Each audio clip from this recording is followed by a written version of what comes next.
सीधे बात होगा, ये महारानी कैकेयी को जानकारी थी, सह नहीं पाए, इसलिए पहले स्पेस बना रहे, ग्राउंड मैदान तैयार कर रही, भूमि।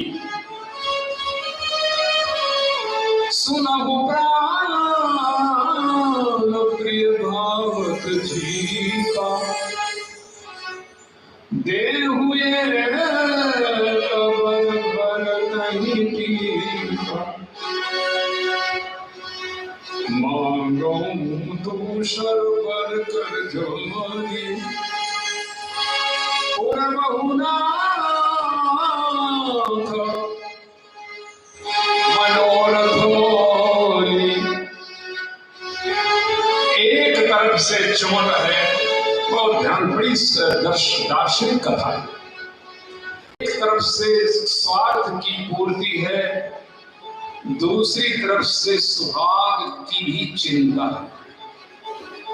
मोह भी जीत जाए, सुहाग भी बच जाए, इसलिए हाथ जोड़ते मांगो दूसर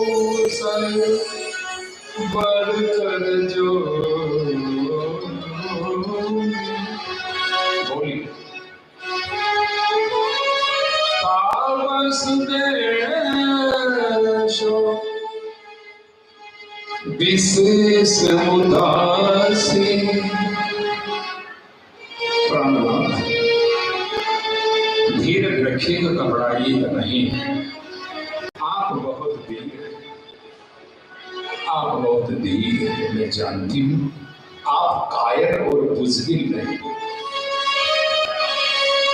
तापस देशो विशेष उदासी। तपस्वी देश में विशेष उदासी देश। 14 बरस 14 के लिए 14 बरस राम वनवासी। 14 वर्ष के लिए राम का वनवास दे दो, मांगिए। महाराज दशरथ ने कहा, क्या कहा आपने? 14 बरस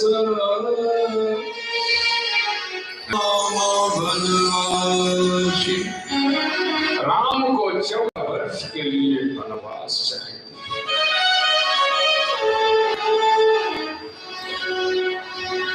दशरथ दहाड़ मार कर धरती पर गिर गए। मार डाला तुमने हमको,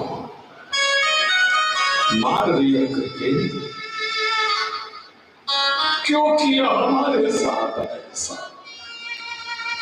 हम भगवान की सौगंध खाकर कहते हैं कि हमने कोई छूट, हमारा कोई कसूर नहीं। हम तुम्हारे आगे हाथ जोड़ते हैं, गिड़गिड़ाते हैं, भीख मांगते हैं, सब वापस चले जाओ। तुम कहती हो हमने छल किया, नहीं कहते। हमने तुम्हारे साथ कोई छल नहीं, और सच कहते अगर हमने तुम्हारे साथ छल किया और हमारा 7 जन्म बेकार चला जाए, तुम्हारे साथ हमने कोई धोखा नहीं। कहते राम बहुत बोला है, और जो राम की मां है ना कौशल्या, जिंदगी भर मैंने तुम्हारा पक्ष लिया, तुम्हारे महल में रहा, लेकिन कौशल्या ने मुझे कभी शिकायत नहीं की। इतनी बहुत ही है, उनके प्राणों पर दया करो, कहते मर जाएगी मेरी कौशल्या, मर जाएगी। इस सदमे को कैसे सह पाएगी? हम तुमसे क्षमा मांगते हैं, हम अपराधी। अगर तुम्हारा नहीं बनता, हमारे प्राण ले लो, हम प्राण दे देंगे, लेकिन उस अभागन कौशल्या को मत मारो। क्या होगा उसका? उसको कौन जवाब देगा? वो पूछेगी मेरा कसूर तो बता दो महाराज, मेरे बेटे राम का अपराध तो बता दो अवध नरेश, मेरी सेवा में कोई त्रुटि आज तक नहीं हुई, त्रुटि तो बता दो सम्राट। मैं किसी को नहीं खाऊंगा, क्षमा कर दो।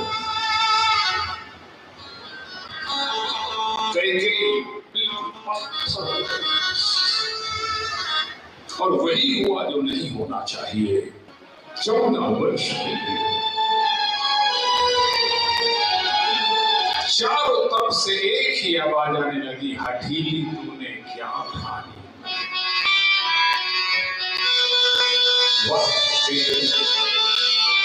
हठीली तूने क्या ठानी मन में, हठीली तूने क्या ठानी मन में, कि राम भेज गए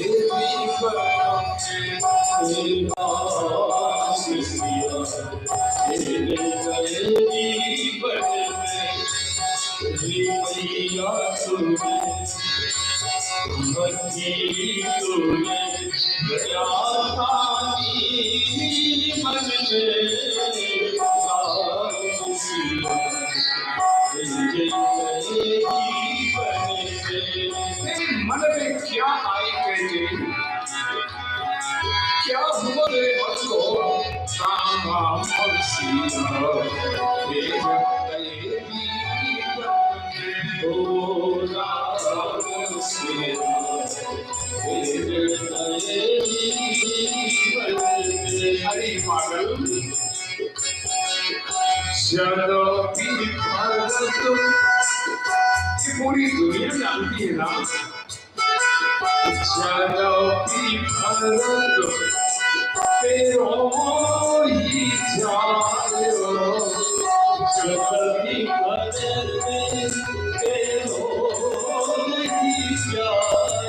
इसको कोई नकार नहीं सकता कि भरत तुम्हारा बेटा नहीं है, जमाना जानता है।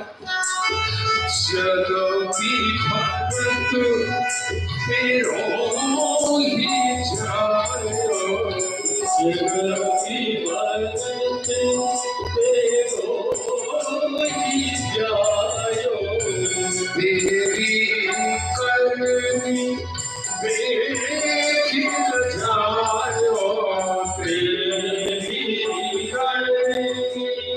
तेरी करनी देखी जाओ, अपना मन तूने आप भाइयों, अपना मन तूने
फिर ऐसा करने पर कौशल्या की छिन गई बानी। कौशल्या की तो जबान छीन गई, कौशल्या की छिन गई बानी, रोए न सकी उड़ मिलती पानी। उस नई नगरी दुल्हन का उर्मिला का क्या कसूर था? कौशल्या की छीन गई पानी, रोए ना सकी मिलती बारी।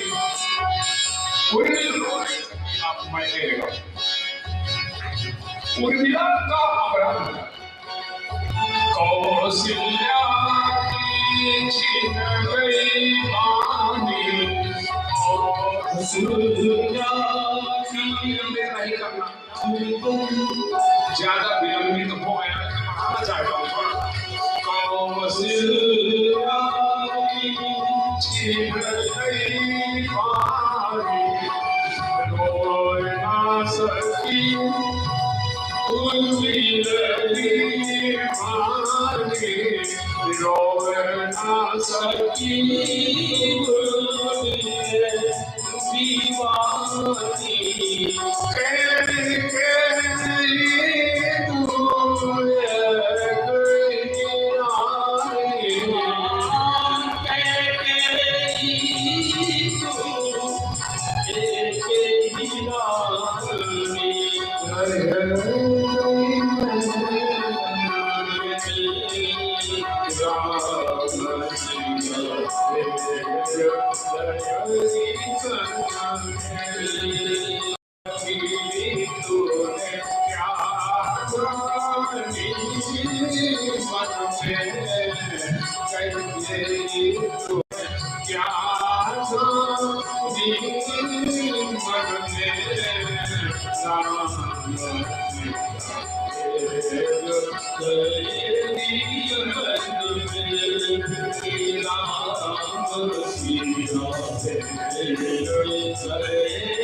चारों तरफ से एक ही आवाजें आई कि हठीली तूने, क्या जरूरत थी तुझे ऐसा करने की, अरे करके तूने यह क्या ठानी मन में कि राम सिया भेज देंगी वन में, राम सिया भेजो देवी। क्यों भेजा, क्यों ऐसा किया? श्री राम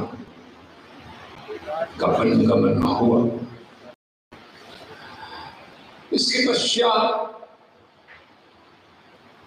वनगमन का प्रसंग कुछ वक्ता तो कहते हैं, हम भी कम करने का कोशिश करते हैं, क्योंकि रोने के सिवा इसमें कुछ नहीं है।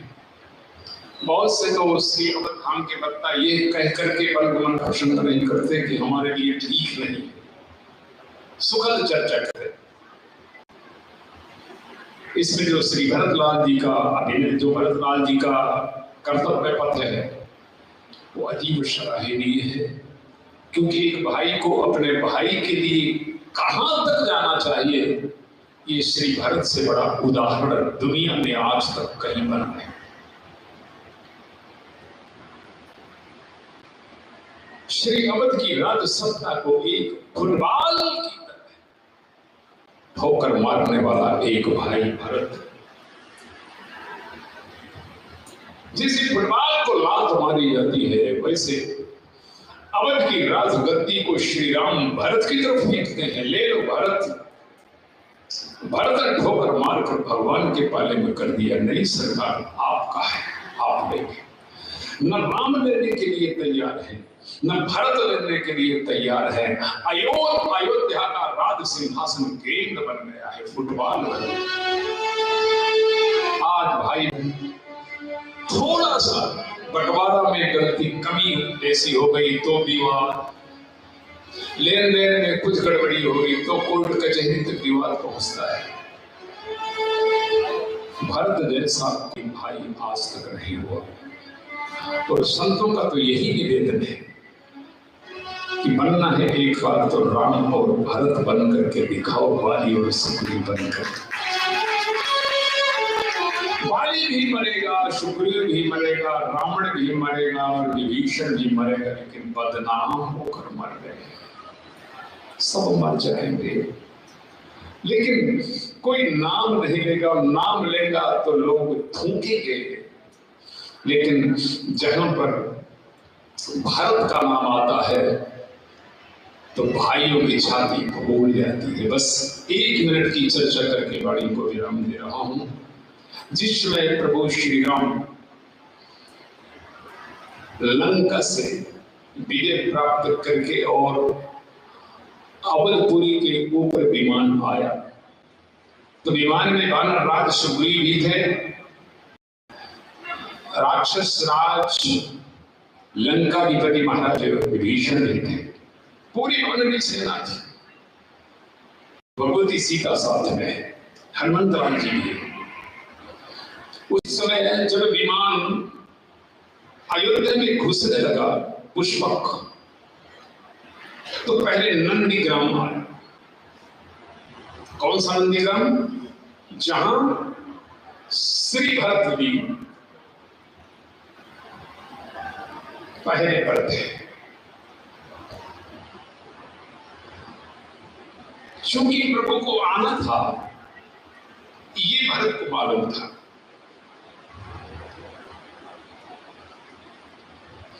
लेकिन कब आना है, कब तक आएंगे, एक एक पल भरत के लिए युग के समान बीत रहा है।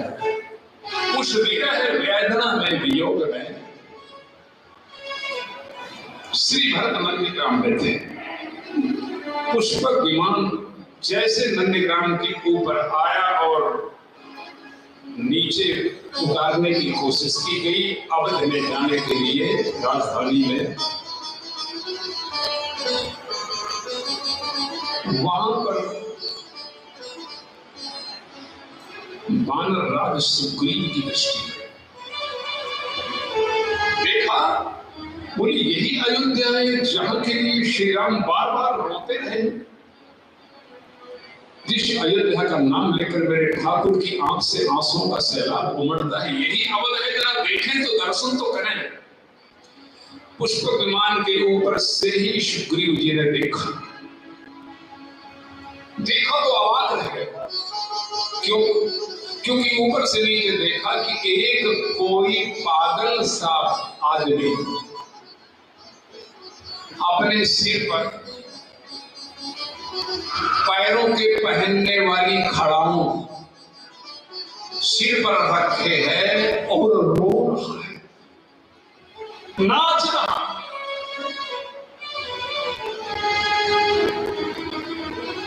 सुग्रीव जी ने विभीषण जी को, महाराज ये देखिए, ये अयोध्या है कि पागलों की नगरी है। विभीषण जी ने कहा क्या हुआ? बोले यहां इंसान नहीं रहते, हम पागल। एक आदमी पैरों पर पहनने वाली खड़ाओं को सर पर रखकर नाच रहा है, ये पागलों की नगरी है क्या? हनुमान जी ने सुन लिया तो रहा नहीं गया। अरे भागो, पागल तुम हो। ये न पागलों की नगरी है, न ये आदमी पागल है। जानते हो कौन है? जानते हो? नहीं। पूरी उत्तर भारत का चक्रवर्ती सम्राट महाराज भरत है, जो अपने बड़े भैया के वियोग में पागल सा नाच रहा।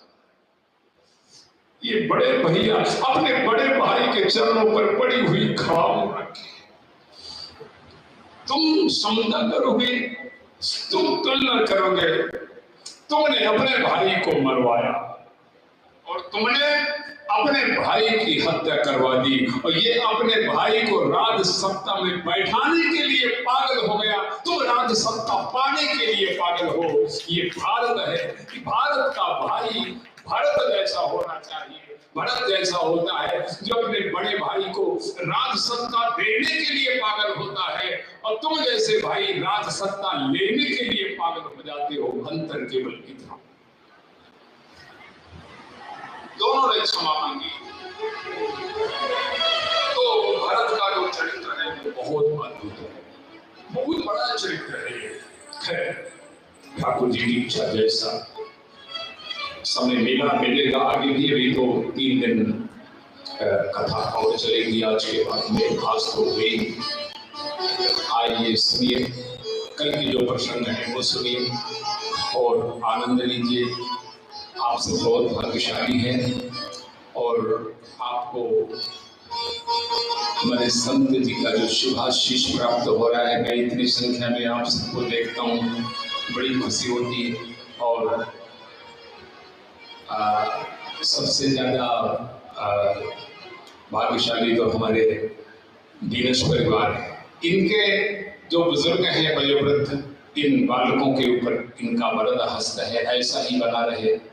महाराज जी का वरद हस्त, संतों का, ब्राह्मणों का वरद हस्त इन बालकों पर बना रहे। ये सारा परिवार सुखी है, आगे भी सुखी ही रहेगा, क्योंकि लक्षण ऐसे दिख रहे हैं।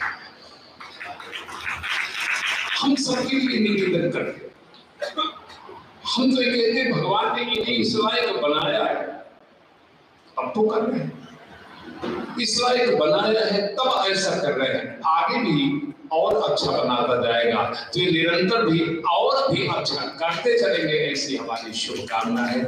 चलिए, आप कुछ कहना चाहते हैं? हमारे बीच में वरिष्ठ अग्रवाल समाज, वरिष्ठ हमारे सिंधी समाज, सेंट्रल सिंधी पंचायत के कुछ सदस्य, महिला शाखा के सदस्य, जनरल मर्चेंट एसोसिएशन के कुछ व्यापारी गण, प्रिंटर्स एसोसिएशन के कुछ महान भाव आए हैं, उनका स्वागत हमारे मनोहर भैया करेंगे। कोई भी बीच में उठेगा नहीं। आज मैं समझता हूँ, जहाँ तक मुझको जानकारी है और जहाँ तक व्यासपीठ पे विराजमान परम आदरणीय, परम श्रद्धेय, प्रातः स्मरणीय, वंदनीय अशोक वाजपेयी जी से मैंने श्री राम कथा एक बार नहीं, दो बार नहीं, अनेकों बार सुनी है और भागवत कथा भी मैंने अनेकों बार सुनी है। अभी भरत चरित्र जो है वो अभी अधूरा रह गया, जहाँ तक मैंने सुनी है। तो कल की जो कथा है, वैसे ये सीता हरण और शबरी प्रसंग साथ में आदि भी लिखा हुआ है।